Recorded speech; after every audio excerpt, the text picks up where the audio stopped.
I present to you My Writer's Journey, Episode 6, Return of the Joker, cross-referencing Star Wars and DC Comics like that. I do want to talk about humor, adding funny elements into a story, as well as make this a NaNoWriMo video for hashtag NaNoWriMo 2021. I've got so many updates to tell you. I'm so excited about the characters and stories that I've been coming up with, so here we go. First of all, let's deal with the humor aspect. I enjoy adding humor into my stories, but I have to admit it can make it difficult with the tone. Creating a certain atmosphere with your tone. Because, and this is one of the reasons that I love having beta readers, friends, and fellow writers who are willing to look at my writing and make suggestions. In the past, there have been times when I have tried to mix in humorous elements and it just wasn't fitting the tone. Because you have to be careful. If you are writing a story that is a horror story or some sort of a mystery with serious elements to it, and you try to add in funny moments, sometimes it falls flat. It just doesn't work. But sometimes, if you do it just right, you can get a laugh out of the audience. And you know, as a writer, your goal is to get emotional responses, emotional reactions out of your readers. You just have to find a way, I guess, to try and deliver the appropriate tonal, emotional reactions and responses where you want them. I know ultimately it could be out of your hands, but I think you should do the best you can to produce the product that you're trying to produce. That way, when people read it, they have a sense of, oh yeah, I can tell what the writer was trying to do, and I feel like he or she or they accomplished that. So years ago, I bought several books to help me with writing humorous elements. One of the reasons I actually started down that path was because as a teacher and speech and debate coach, I was working not only with my English classes, but also creative writing and speech and debate students who were writing speeches for competitions. And I had students asking me, how do I add humor into my writing? How do I make it funnier? And so I bought several books, including Comedy Writing Secrets. I bought Joke Book, and I tried to educate myself with these books in order to figure out the humor. And I think that it worked. I had a lot of students who did really well with their speeches and with making audiences laugh. Some of my creative writing students seemed to figure it out. Others, though, it still remained a mystery, and I don't blame them. It's a tough subject to deal with. I like to think that it's working for me now, after all these years. My story that was just published in We're Not Home, a horror anthology, has some humorous lines in it. And it was nice to talk with my readers, my beta readers and such beforehand to figure out where that was working. And that was part of the drafting process. I've got the main character in that story, Nathan. He certainly thinks that he is a funny guy. And so he has a couple of his funny moments in there. And then, this is not really a spoiler, but there are two police officers, two cops who appear in the story at some point. And I decided one of them would be one of those guys who likes to try to be funny and say funny things. And I was delighted that a couple of those lines at least got some laughs out of people. Because, my goodness, when you are delivering a horror story, not only do you want people kind of freaked out, enjoying the ominous atmosphere and the scary elements of it, but you want different emotions delivered, you know? Life is like a roller coaster. People enjoy stories and speeches and essays, all kinds of writing, when there are different levels of emotion, different emotional changes throughout it. It's not all just one emotion for the entire experience. So hopefully I successfully delivered some humor in that story, though the story is not meant to be humorous overall. But here I am working on NaNoWriMo,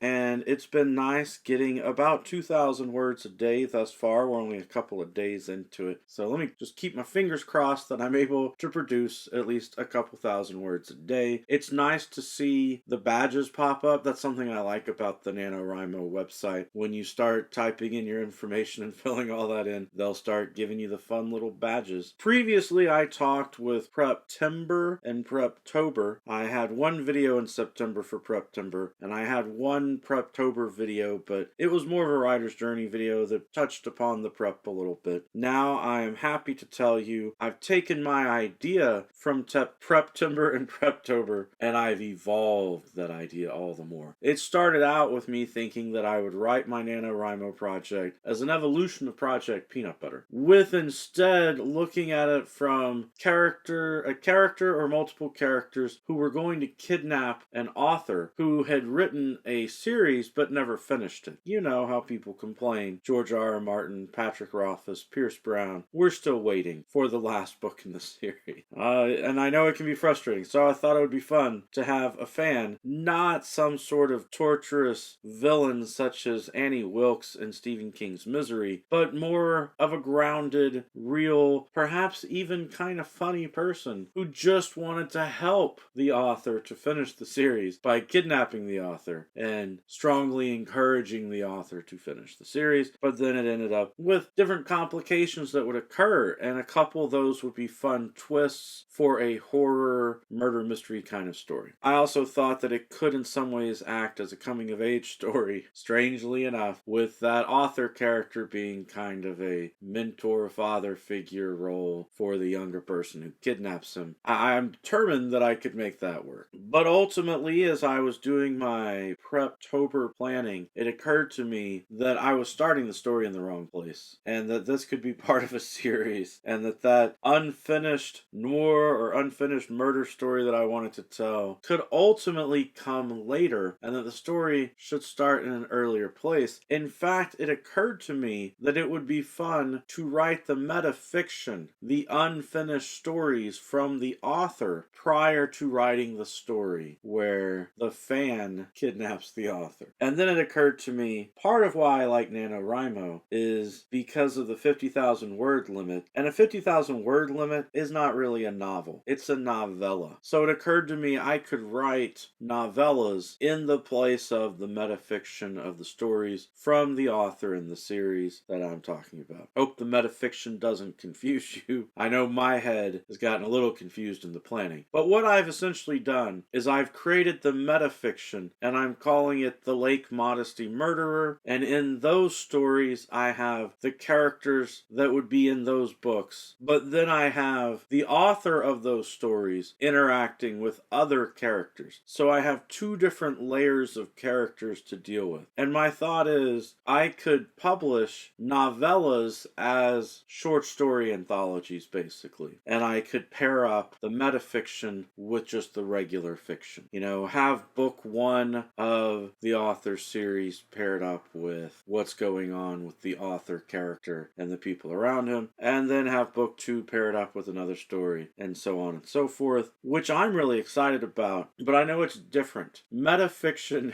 is not something that you normally encounter. My author character, I'm naming him P.M. Brown, Patrick Martin Brown, which is borrowing from the names of those authors I'm still waiting for books from, technically. So P.M. Brown is the author. P.M. Brown, in my fiction, has written The Lake Modesty Murderer and the sequel, and he has left the trilogy unfinished. There's not a third book, which is why someone's going to kidnap him and try and force him to write the third book and finish the series. I think it'll be a lot of fun to deliver the Lake Modesty Murderer story as well as the P.M. Brown story. For the Lake Modesty Murderer, it is the story of Marlin, and I believe I'm gonna just make him from Louisiana with one of those great Cajun last names I remember from my childhood in Louisiana, and make him Thibodeau. Calls himself MT for short. That's something else I remember growing up as a kid in Louisiana. It seemed like almost everybody had nicknames. They were called by their middle name or different initials or various nicknames. Some people had animal nicknames even.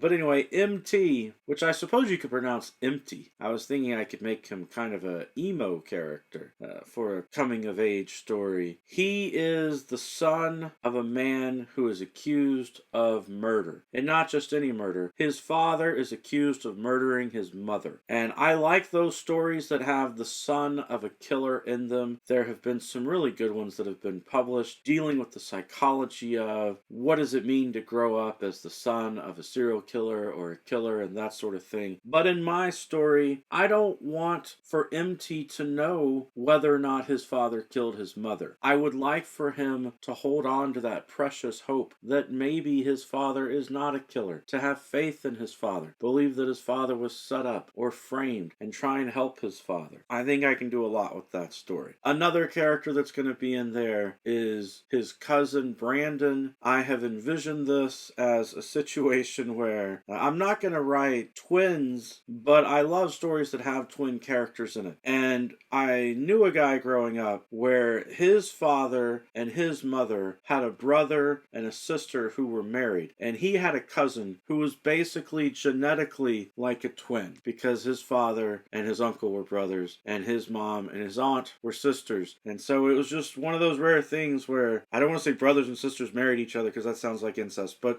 hopefully you understand what I'm saying. And I want to set up that same kind of situation to where these two teenagers grew up as kids hating each other because they're cousins who are almost identical, and people get confused between them. And now one of them has to deal with people thinking his father's a murderer on trial for murdering his mom, and the other one has to deal with the fact that he looks like his cousin. And while Empty is dealing with all that, Empty has to go and live with his cousin. I think it's great to have the characters hating each other, but needing each other and depending on each other in a lot of ways. Well, I hope that you like my story ideas. Feel free to leave me feedback down below. NaNoWriMo can be fast and furious, but I will do my best each Wednesday this month, and I guess after the end of the month, to give you updates on my progress. But I'm hoping that because of my excitement, I really will finish NaNoWriMo again this year. That's it for my writer's journey today, for my book talk, I suppose you could call it. Every day is a good day for a book talk, though I'm changing up the format, and my actual book talks are going to be on Mondays from now on. So I need to get used to saying every Monday is a good Monday for a book talk. Peace.